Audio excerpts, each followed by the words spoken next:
धर्म स्नेही बंधुओं, आज चर्चा परिवार पर करनी है। हम जहाँ रहते हैं, जिनके साथ रहते हैं, जिन वस्तुओं का प्रयोग करते हैं, उनकी हर तरफ की जानकारी होनी चाहिए। उसका कृष्ण पक्ष और शुक्ल पक्ष दोनों मालूम होना चाहिए। नेगेटिव और पॉजिटिव दोनों तरह का ज्ञान होना चाहिए। तभी हम उस वस्तु का प्रयोग कैसे करना है, कितना करना है और क्यों करना है, इस बात का हमें ज्ञान हो जाएगा। कहा भी है छेढ़ाला में, बिन जाने ते दोष गुणन को कैसे तजिए गहिए। दोष और गुणों को जाने बिना ग्रहण और त्याग नहीं हो सकता है। आप भोजन करने बैठे, पंगत में भोजन चल रहा है, सबके हाथ में थालियां हैं।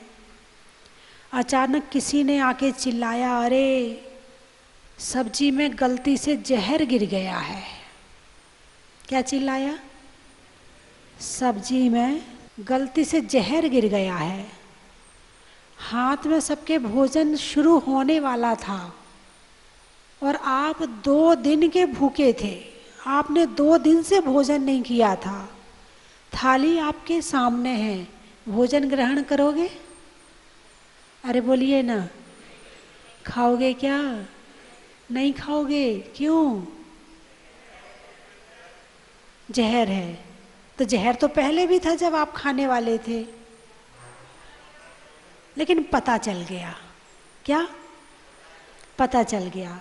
भोजन का दोष पता चल गया कि इसमें जहर है। जब तक पता नहीं था तब तक खाने के लिए तैयार थे। अब तुम 2 दिन के भूखे हो तो भी तुम उस भोजन को नहीं करोगे। क्यों नहीं करोगे? क्योंकि दोष का ज्ञान हो गया। ठीक है। अब डॉक्टर ने कहा है कि अलसी खाना चाहिए। क्या खाना चाहिए? अलसी जानते हो ना? वैद्य जी ने कहा है अलसी खाने से इतनी सारी बीमारियां ठीक होती हैं और इतने कैल्शियम होता है। खाओगे नहीं खाओगे? खाओगे। पहले खाते थे? नहीं खाते थे। क्यों खाओगे? क्योंकि गुणों का ज्ञान हो गया। क्योंकि गुणों का ज्ञान हो गया। तो पंडित दौलत राम जी ने बड़ी अच्छी लाइन लिखी है, बिन जाने ते दोष गुणन को कैसे तजिए गहिए। बिना जाने दोषों को और गुणों को ग्रहण और त्याग नहीं हो सकता है। इसलिए दोषों को भी जानना जरूरी है। अब बात करनी आज परिवार की। जिस परिवार में आप रहते हैं उस परिवार को आप जानते हैं कि नहीं जानते हैं? उसके गुणों को और उसके दोषों को दोनों को जानना जरूरी है। परिवार, परि यानी चारों ओर से, वार जो वार हो रहा है उससे रक्षा करे। चारों तरफ से जो वार हो रहा है उससे रक्षा करे, उसका नाम है परिवार। तो अच्छी चीज़ है ना परिवार। एक बच्चे का जन्म होता है। जन्म होने के बाद में बच्चा इतना कोमल होता है, इतना आसक्त होता है, इतना मतलब उसके अंदर कुछ भी क्षमता नहीं होती है। एक बच्चा जो है वो अपने आप कुछ भी नहीं कर सकता है। यदि भोजन भी करना है तो दूसरे की ज़रूरत है। शरीर को बलवान बनाने के लिए मालिश की ज़रूरत है। छोटे से बच्चे की मालिश होती ना, बड़े हल्के हल्के कोमल कोमल हाथों से उसकी मालिश उसकी माँ करती है, उसकी दादी करती है। और भी ज़्यादा बड़े आदमी होंगे तो आया रख लेते होंगे, वो कर देती है। लेकिन जो प्यार में मालिश माँ यदि मालिश करेगी, दादी यदि मालिश करेगी, तो उसमें दो चीज़ होती हैं, प्यार होता है और मालिश होती है। और यदि आया मालिश करेगी तो उसमें केवल मालिश होती है। उसके अंदर प्यार भी साथ जा रहा है, ममता भी साथ जा रही है, प्रेम भी साथ जा रहा है, उसका प्रभाव अलग पड़ता है। एक माँ भोजन कराती है बच्चे को और एक होटल में नौकर भोजन कराता है, दोनों के भावों में अंतर है। यदि नौकर अच्छे से भी करा रहा है तो उसमें टिप मिलेगी। क्या मिलेगी? टिप मिलेगी, कुछ इनाम मिलेगा। वो इसलिए अच्छे से करा रहा है। और माँ इसलिए अच्छे से करा रही है कि मेरा बेटा स्वस्थ रहे, मेरा बेटा उन्नति करे, मेरे बेटा आगे बढ़े, ऐसी भावनाओं के साथ भोजन कराती है। तो परिवार बचपन से लेके बुढ़ापे तक इंसान को सहारे की जरूरत होती है। मनुष्य अकेला नहीं जी सकता है, मनुष्य अकेला नहीं जी सकता है। जो अकेला रहता है ना, उससे उसकी हालत देखना, दिमाग में टेंशन बनी रहती है। जिससे भी मिलेगा हम ना अकेले रहते हैं। जो भी बात आएगी सबसे पहले एक ही बात दिमाग में आएगी, हम ना अकेले रहते हैं। इसका मतलब साथ तो चाहिए, हैं? बिना साथ के बचपन से बुढ़ापे तक अकेला नहीं रह पाते हैं।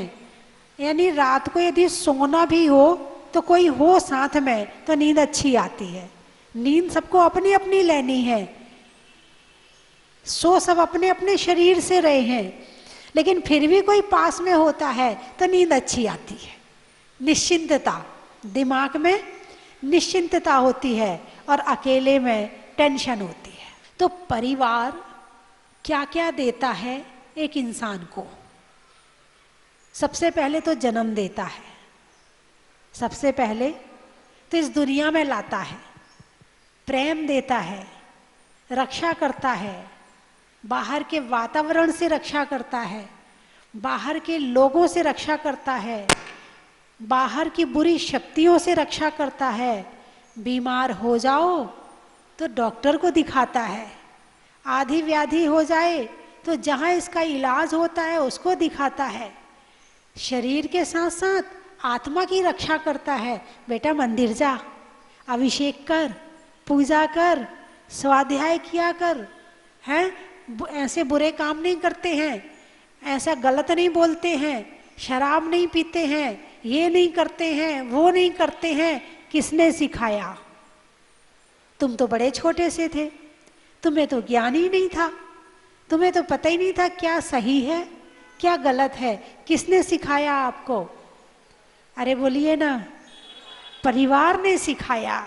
जो आज आप यहाँ बैठे हो ना, आप नहीं बैठे हो, आपके माता पिता के दिए हुए संस्कार बैठे हैं।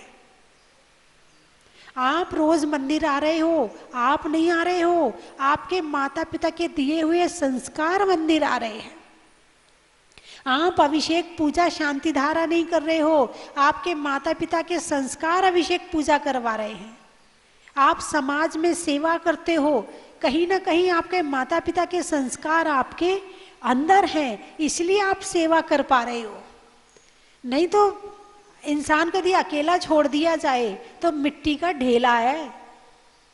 जैसे पशु पक्षी होते हैं ना, बस वैसे ही इंसान हो जाएगा यदि उसके अंदर संस्कार ना दिए जाएं तो। यहाँ तक यदि तुम मुस्कुरा भी रहे हो ना, तो तुम्हें मुस्कुराना सिखाया गया है। जब तुम छोटे से थे ना, तो तुम्हारी ठोड़ी पे हाथ लगाते थे और तुम्हें देख देख के मुस्कुराते थे। जब वो तुम उनको देखते थे कि ये मुस्कुरा रहे हैं तो तुम भी मुस्कुराते थे। तुम्हें मुस्कुराना भी सिखाया गया है। तुमने ऐसे नहीं मुस्कुराना। कौन सा पशु पक्षी मुस्कुराता है बताओ? ताकत तो सबके अंदर मुस्कुराने की है, लेकिन उनको संस्कार नहीं मिले और आपको संस्कार मिले हैं। तो परिवार एक बहुत बड़ी चीज है। परिवार एक जीवन जीने का बहुत बड़ा हिस्सा है। एक बच्चा स्कूल जा रहा है शांति से, निश्चिंत है, कोई टेंशन नहीं है दिमाग में, कहाँ वापिस आएगा? घर ही वापिस आएगा, हैं? और यदि ये पता चल जाए कि घर नहीं मिलेगा जाने के लिए, कहीं और जाना पड़ेगा, मन लगेगा स्कूल में? नहीं लगेगा स्कूल में मन। क्यों? क्योंकि खुद की परवाह करने वाला कोई है नहीं। अभी माता पिता है जो चिंता करते, ना खाने की चिंता। जिनके माँ का या पिता बचपन में मर जाते किसी के, उनसे पूछो, वो बताते हैं माता जी 13 साल की उम्र में दिल्ली जाके सामान लाते थे और यहाँ पर बेचते थे, और बचपन से धंधा करना शुरू कर दिया, छोटे भाई बहनों को बड़ा किया, ये किया। और जो बच्चे आज बड़े हो रहे हो, जिनके माता पिता हैं, उन्हें कोई टेंशन नहीं है, आराम से पढ़ाई लिखाई कर रहे हैं, आराम से खाना पीना खा रहे हैं। जिसके नहीं होते ना, उनको पता होता है कि जिनके माँ बाप नहीं होते हैं तो बचपन से कैसे जिंदगी संघर्षों के साथ जी जाती है, उन बच्चों को पता होता है। तो बचपन से तुम्हें बड़ा किया, तुम्हें संस्कार दिए, तुम्हारी हर चिंता को अपनी चिंता बनाया, तुम्हारी हर टेंशन को अपनी टेंशन बनाया, तुम्हारे हर विचारों को अपना विचार बनाया। और बाढ़ की तरह जैसे फूलों की रक्षा बाढ़ करती है, माली करता है, ऐसे तुम्हारी रक्षा परिवार वालों ने की है, तब कहीं जाकर तुम इतने अच्छे बने हो। लेकिन जब वक्त आता है, जब माँ और पिता कोई बात कहते हैं, तो बच्चे कहते हैं तुमने हमारे लिए किया ही क्या है? सबके माँ बाप करते हैं, तुमने कर दिया, कौन सी बड़ी बात है? यदि मनुष्य के बच्चे की रक्षा ना की जाए तो ये बड़ा नहीं हो सकता है, और हो भी गया तो पशु के जैसे होगा, जिसमें कोई संस्कार नहीं होते हैं।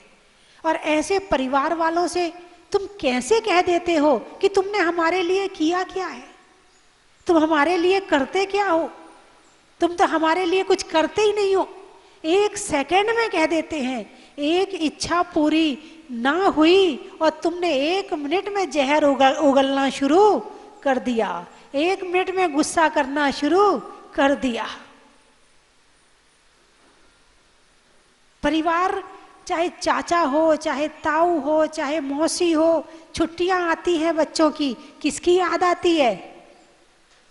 जब बच्चों की छुट्टियां आती हैं तो किसकी याद आती है? नानी के यहाँ जाना है, मौसी के यहाँ जाना है, मामा के यहाँ जाना है। तो क्या ये सहयोग नहीं है रिश्तेदारों का? क्या ये वो संस्कार नहीं दे रहे? जब गर्मियों में नाना मौसी के यहाँ जाते हैं तो वहाँ शिविर लगते हैं, तो नाना मौसी कहते चल अब तू आ ही गया है तो शिविर में बैठ जा। तो उनके बच्चों के साथ में तुम भी संस्कार लेने चले जाते हो शिविर में। तुम्हें वहाँ नानी कुछ और बात बताती है, नाना कुछ और बताते हैं, दादा दादी कुछ और बताते हैं। आजकल तो थोड़ा सा बूढ़ों के पास में बच्चों को भेजना बहुओं ने बंद कर दिया है। ए दादी के पास मत जा, वो पता नहीं क्या सिखाएगी, क्या करेगी, मेरी बुराई करेगी बैठ के। जबकि दादी और दादा का संरक्षण बच्चों के लिए जरूरी है। जो शिक्षा तुम नहीं दे सकते हो वो शिक्षा दादा दादी दे सकते हैं। और इस बच्चे को सबका प्यार जरूरी है। यदि किसी का प्यार कम पड़ गया तो जिंदगी में हमेशा वो अधूरापन महसूस करेगा, हमेशा सारी जिंदगी। आप महसूस करो ना करो लेकिन वो महसूस करेगा। आपको महसूस करने की फुर्सत नहीं है, लेकिन आजकल के बच्चे दिमाग के बहुत तेज हैं, हर चीज को बहुत ज्यादा महसूस करते हैं। और वो कहानी तो आप सुनते ही हो, पढ़ी भी होगी कि वो मिट्टी के बर्तन में खाना देती थी, फिर वो पोता इकट्ठा करने लगा। पूछा माँ ने क्यों? बोले तुम दादी को देती हो ना तो तुम्हें भी तो देना पड़ेगा। यदि तुम उनके नाती पोतों को उनके पास नहीं जाने दोगे तो तुम्हारे नाती पोते भी तुम्हारे पास नहीं आएंगे और तरसोगे तुम। कई दादियां आती हैं, बोले माता जी आप ना मेरी बहू को समझा देना, वो पोते को ना मेरे पास आने नहीं देती है। वो भगवान को इतना याद नहीं करती जितना वो पोते को याद करती है। बड़े संकलेश परिणाम होते हैं, और उस दादी के जो संकलेश परिणाम निकलेंगे उसकी बद्दुआ जो तुम्हें लगेगी वो तुम उसको झेल नहीं पाओगे। इसीलिए किसी को कई बार होता ना कि बचपन में कई बार डेथ हो जाती है बच्चों की, तो लोग आके पूछते हैं, बोले माता जी हमने ऐसा क्या किया है, हमने ऐसा कुछ भी नहीं किया है कि हमारे साथ ऐसा हो। तो किसी से किसी को दूर करना, बात समझ में आई कि नहीं आई? किसी से किसी को दूर करना ये भी पाप है कि नहीं है? और ये अभी किया या पहले किया पता नहीं है। आप नाती पोतों की तो छोड़ो, अंजना सती ने 22 घड़ी के लिए प्रतिमा छुपाई थी, 22 घड़ी के लिए पिछले जन्म में। ये बौद्ध धर्म की पालन करने वाली थी, और वो उसकी जो साथ की दूसरी रानी थी वो जैन धर्म का पालन करने वाली थी। तो उसने गुस्से में, ईर्ष्या में कि ये इतना जैन धर्म करती ना, इसका धर्म अच्छा नहीं है, मेरा धर्म अच्छा है, तो उसकी प्रतिमा उठवा करके 22 घड़ी के लिए उसने कुएं में छुपा दी थी। उस 22 घड़ी का परिणाम क्या हुआ? 22 वर्ष तक पति से दूर रहना पड़ा। क्या हुआ था? एक प्रतिमा का इतना परिणाम होता है, और तुम किसी से किसी को दूर कर रही हो तो पाप तो लगेगा ना। लेकिन आजकल वर्तमान में, चलो ये तो नाती पोते की बात हुई, लेकिन आजकल जो बच्चे बाहर पढ़ने लगते हैं वो कहीं और जुड़ जाते हैं, और फिर माता पिता परेशान होते हैं, भाई पाप लगेगा पाप लगेगा। लेकिन यदि वो अधर्म में चली गई तो और ज्यादा पाप लगेगा। उसे धर्म में बचा लिया।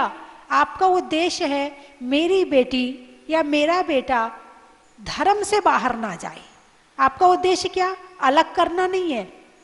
आपका उद्देश्य अलग करना नहीं है, आपका उद्देश्य है धर्म को बचाना। उद्देश्य क्या है तुम्हारा? यहां तुम दादी को पोते से अलग कर रहे हो, उद्देश्य क्या है? धर्म बचाना नहीं है, केवल अलग करना है। और वहां उद्देश्य क्या है? धर्म बचाना है। तो उसमें उद्देश्य अलग हो गया और इसमें उद्देश्य अलग हो गया। तो बात चल रही है परिवार की। वैसे तो जो लड़की हैं, लड़के हैं, युवा हैं, उन्हें अपने परिवार के साथ में ऐसा करना ही नहीं चाहिए जिससे उनके माता पिता को कष्ट हो, उन्हें दुख पहुंचे। क्योंकि माता पिता जितना बच्चों को चाहते हैं उतना दुनिया में वो किसी और को नहीं चाहते हैं। लेकिन दिक्कत वाली बात ये है कि हर माता पिता अपने बच्चों को चाहते हैं। और मेरे को लगता है सारी दादियां बैठी हैं प्रवचन सुनने के लिए। अब इन्हें प्रवचन सुनने की जरूरत तो है, मगर फिर भी जितनी जरूरत बहुओं को है उतनी जरूरत दादियों को कम है। लेकिन सुनना तो सारी जिंदगी है। और ज्ञान तो तब तक करना है जब तक केवल ज्ञान की प्राप्ति ना हो जाए। ज्ञान की आवश्यकता तो तब तक है। इसलिए ये मत सोचना कि हम दादी हो गए तो हमें ज्ञान की जरूरत नहीं, हम तो बड़े बुजुर्ग हैं। नहीं, जरूरत तो है। तुम्हें तो क्या, मुझे भी है। और कब तक? जब तक केवल ज्ञान की प्राप्ति ना हो जाए, है ना। तो एक चतुर्मास में तो एक माहौल बनता है। चतुर्मास जब होता तो दिमाग ही अलग होता उस समय। तो उस समय सारे जुड़ते हैं, बच्चे, बड़े, बूढ़े। अभी तो बच्चों को स्कूल जाना है, ये करना है, वो करना है, दिमाग अभी वही सेट है, संस्कार अभी वही चल रहे हैं। यदि दादी ने अपनी बहू को कहा भी होगा कि बेटा चल प्रवचन सुनने, अभी आप ही जाओ, अभी तो हमें टाइम नहीं है, अभी इसको स्कूल भेजना, उसको ऐसा करना, उसको ऐसा करना है। अभी वही दिमाग में संस्कार, रूटीन, एक रूटीन बना हुआ है घर का। लेकिन चतुर्मास जब होता है तो रूटीन ही अलग हो जाता है। आपने तो चतुर्मास का आनंद लिया है ना, आप जानते होंगे, है ना। तो बंधुओं, परिवार के बिना इंसान कुछ भी नहीं है। इसलिए ऐसे परिवार वालों को ऐसे घर में रहने वालों को सताना नहीं चाहिए, दुखी नहीं करना चाहिए, गुस्सा नहीं करना चाहिए। जब बहू नहीं आई थी तो कितनी टेंशन थी। अरे बोलिए ना, हे भगवान काली पीली नीली हरी कैसी भी दे दे। मंदिर में जाके श्रीफल चढ़ाया था, आशीर्वाद लिया था गुरुओं के पास, माता जी कोई बहू दिलवा दो इसको, कोई आशीर्वाद दे दो इसकी शादी हो जाए।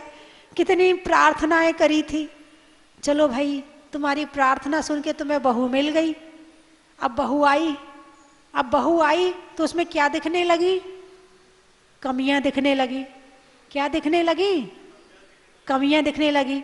ये ऐसा करती है, इसको ऐसा करना चाहिए, ऐसा नहीं करती है, ये ऐसा करती, उसमें कमियां दिखने लगी। अब बहू आई है तो शुक्ल पक्ष और कृष्ण पक्ष दोनों लेकर आएगी। तुम सोचो कि कोई बहू 100% शुद्ध आ जाए तो दुनिया में तो कोई इंसान 100% नहीं मिलने वाला है। अब बहू तुमने कृष्ण पक्ष देखा ज्यादा तो शुक्ल पक्ष हो गया खराब। अब तुमने कृष्ण पक्ष की व्याख्या करी दूसरों से, बात वापिस वहीं तक पहुंच गई, फिर और ज्यादा कृष्ण पक्ष हो गया। और जितना कृष्ण पक्ष होगा उतना कलेश होगा। और आजकल की तो वो तुम्हारे जैसी सीधी सादी थोड़ी है, वो पढ़ी लिखी आती है, पहले से पढ़ी पढ़ाई आती है। और तुम्हारा बेटा भी कम थोड़ी है, पहले से मोबाइल दे दिया था जैसी सगाई हुई थी और घर की सारी पोल बता दी थी, मेरी मम्मी ऐसी है, मेरी मम्मी ऐसी है, तू बच के रहना। मेरी मम्मी को गुस्सा आता है, मेरी मम्मी ऐसा करती है। हाँ, अब प्यार हो गया ना उससे तो अपनी मम्मी बुरी लगने लगी। अब पत्नी की बात ज्यादा मानेगा, माँ की कम मानेगा। और मान रहा है इसका मतलब बहुत बड़ी बात समझना। तो चाहे बेटा हो, चाहे बहू हो, चाहे सास हो, जब लड़की की शादी नहीं होती है तो वो भी बड़ी टेंशन करती है, हे भगवान कहाँ होगी, कहाँ कौन से घर में होनी है, किसके साथ होनी है बाद में होगी, भगवान जल्दी करवा दे, मेरी माँ टेंशन में है, मेरे पिता टेंशन में है।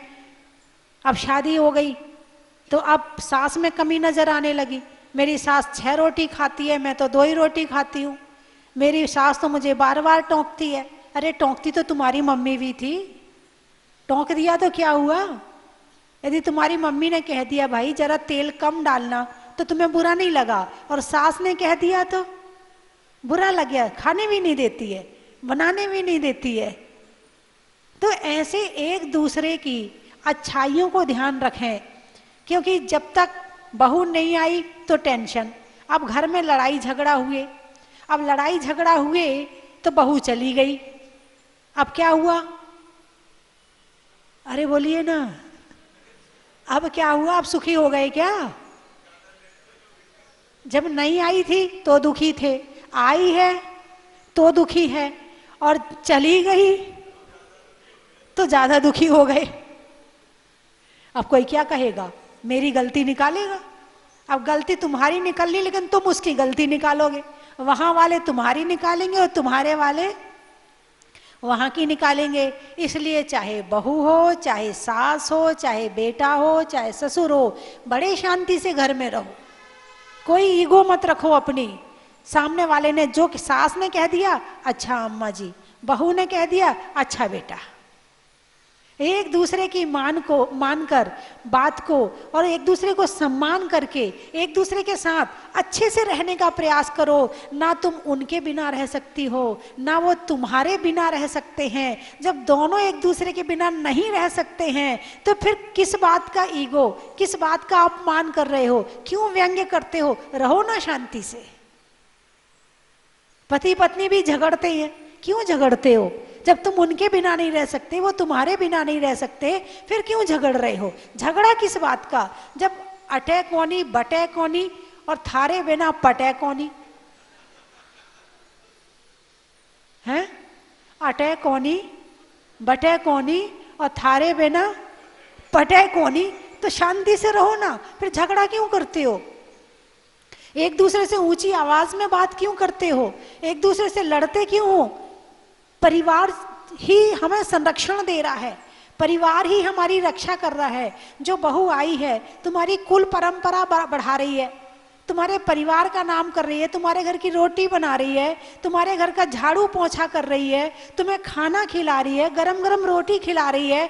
चल कोई बात नहीं, थोड़ी सी कमी भी है तो कोई बात नहीं, दहेज नहीं भी लाई तो भी कोई बात नहीं, थोड़ी सी काली भी आ गई तो भी कोई बात नहीं, काम तो कर ही रही है ना, घर तो चला ही रही है ना, तुम्हारे बेटे को खुश तो रख ही रही है ना, फिर क्यों नाराज होते हो? तुम भी शांति से रहो, वो भी शांति से रहे।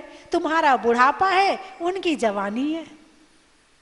जहां जवानी है वहां थोड़ी सी अहंकार ज्यादा होता है, बुढ़ापे में हवा निकल जाती है।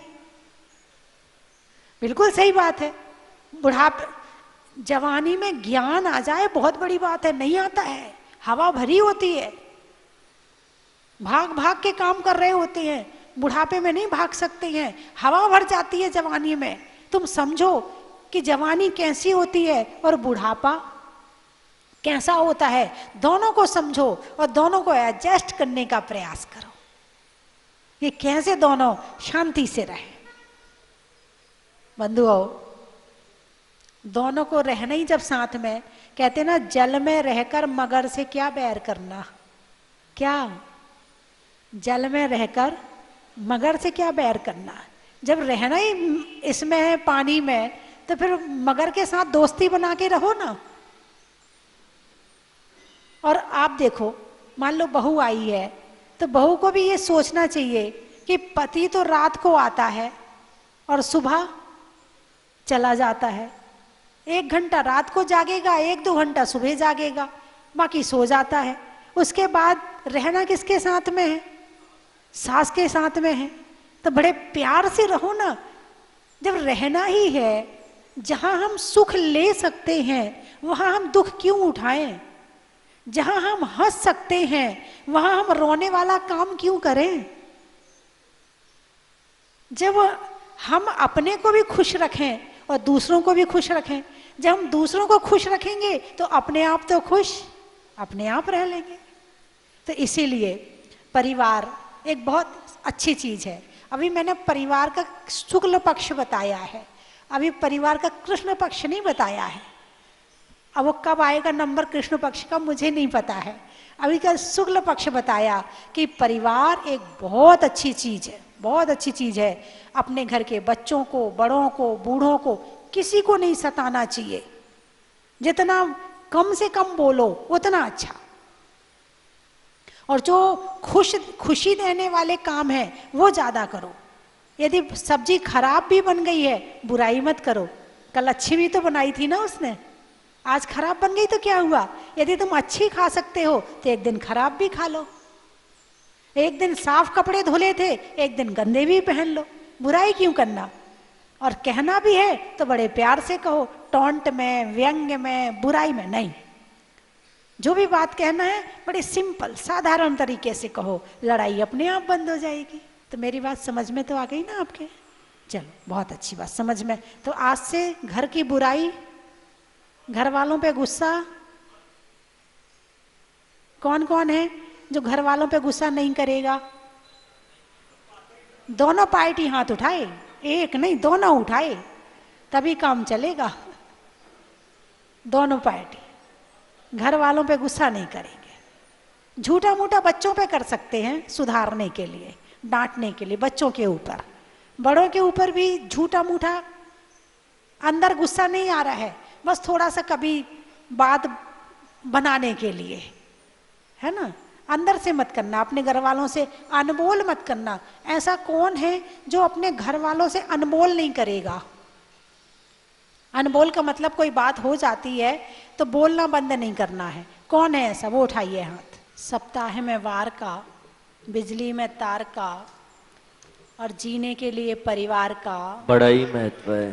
कर्म के हरने का, त्याग के वरने का, और परिवार वालों पर गुस्सा नहीं करने का बड़ा ही महत्व है। बात को कहने का, दर्द को सहने का, और घर वालों पर गुस्सा नहीं करने का बड़ा ही महत्व है। घर में शांति से रहने का बड़ा ही महत्व है। जंगल में शेर का, फलों में बेर का, आने वालों में अजमेर का। बड़ा ही महत्व है। त्रियंचों में बिल्ली का, डंडा में गिल्ली का, आने वालों में दिल्ली का। बड़ा ही महत्व है। महीनों में मई का, रजाई में रुई का, आने वालों में चेन्नई का। बड़ा ही महत्व है। दैने में दांत का, खेत में खाद का, आने वालों में हैदराबाद का। बड़ा ही महत्व है। आम की बौर का, खाने में कौर का, आने वालों में इंदौर का। बड़ा ही महत्व है। भोजन में दाल का, पूछने में हाल का, और आने वालों में भोपाल का। बड़ा ही महत्व है। नहीं होने में विवाद का, गुरुओं के आशीर्वाद का, और आने वालों में नसीराबाद का। बड़ा ही महत्व है। गाने में सुर का, नृत्य में नूपुर का, आने वालों में जबलपुर का। बड़ा ही महत्व है। पेड़ में पत्ता का, मधुमक्खी के छत्ता का, और आने वालों में कलकत्ता का। बड़ा ही महत्व है। नदी में नाव का, शरीर में पाँव का, और आने वालों में गुड़गांव का। बड़ा ही महत्व है। भोजन में बड़ा का, गर्मी में घड़ा का, और आने वालों में नोएडा का। बड़ा ही महत्व है। पशुओं में खुर का, गाने में सुर का, आने वालों में जयपुर का। बड़ा ही महत्व है। रहने के लिए धरा का, रहने के लिए धरा का, रंगों में हरा का, और आने वालों में भानपुरा का। बड़ा ही महत्व है। खेत में धान का, शादी में पान का, और कल होने वाले मुनि सुव्रत विधान का। बड़ा ही महत्व है। अनाज में चने का, गर्मी में पने का, और विधान में बैठने का। बड़ा ही महत्व है। बोलिए 24 भगवान की। भगवान का अभिषेक करने के बाद जो अनुभूति हुई उसका वर्णन करना बहुत ही मुश्किल है और बहुत ही अच्छा लगा। और जिस रूप में मैंने पहले देखा और आज यहाँ आकर यह भव्य रूप देखने के बाद मन और ही प्रसन्न हो गया। और भगवान के चरणों में ब्रह्मेश इसी तरह हम लोग सभी लोगों का आशीर्वाद बने रहे। जय जय।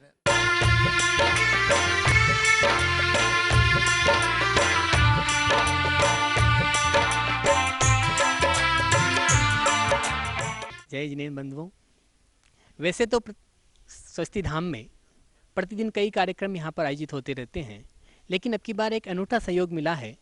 3 दिवसीय कार्यक्रमों की एक श्रृंखला यहाँ पर आयोजित हो रही है। बंधुओं, 23 अप्रैल को मुनीश्वरनाथ भगवान को भूगर्भ से प्रकट हुए पूरे 9 वर्ष हो जाएंगे। इस उपलक्ष्य में एक विशेष शांतिधारा और विधान का आयोजन यहाँ पर होगा। 24 तारीख को मुनीश्वरनाथ भगवान का केवल ज्ञान कल्याणक है और 25 अप्रैल को मुनीश्वरनाथ भगवान का जन्म और तप कल्याणक है। प्रतिदिन विशेष अभिषेक शांतिधारा के साथ साथ संध्याकालीन कई कार्यक्रम, सांस्कृतिक कार्यक्रम यहाँ पर होंगे, जिनमें प्रतिदिन नृत्य प्रतियोगिता, जैन भजन प्रतियोगिता, कौन बनेगा धर्म शिरोमणि, धार्मिक तंबोला आदि कई कार्यक्रम होंगे। बंधुओं, और 25 अप्रैल को मुनीश्वरनाथ भगवान के जन्म कल्याणक के शुभ अवसर पर विशेष पालना जुलाने का कार्यक्रम यहाँ पर होगा, तो आप इनमें सादर आमंत्रित है। आप यहाँ पधारें और पुण्य का संचय करें, धार्मिक लाभ लें, आनंद लें और अतिशयकारी बाबा के चरणों में बैठ करके भक्ति करें। धन्यवाद। चन की थाल को सजाओ रे आज, रत्नों की थाल को भर लाओ रे आज। आओ आओ करे रे गुणगान आरती भगवन की। आओ आओ करे गुणगान आरती भगवन की। आओ आओ करे रे गुणगान आरती भगवन की।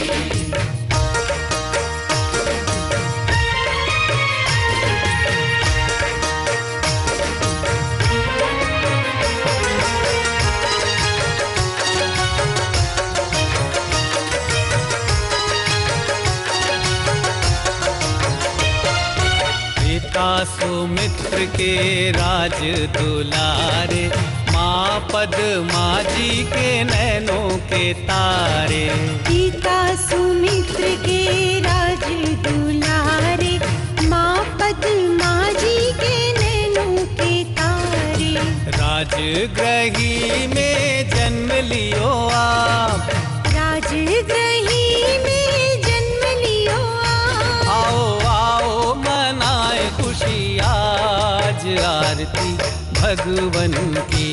आओ आओ।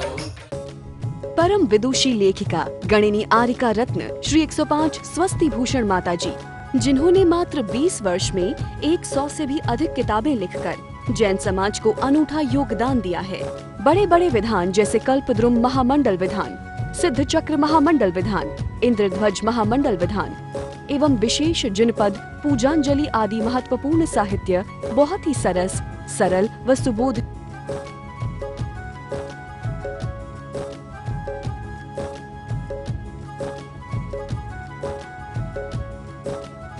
करने हेतु आज ही संपर्क करें।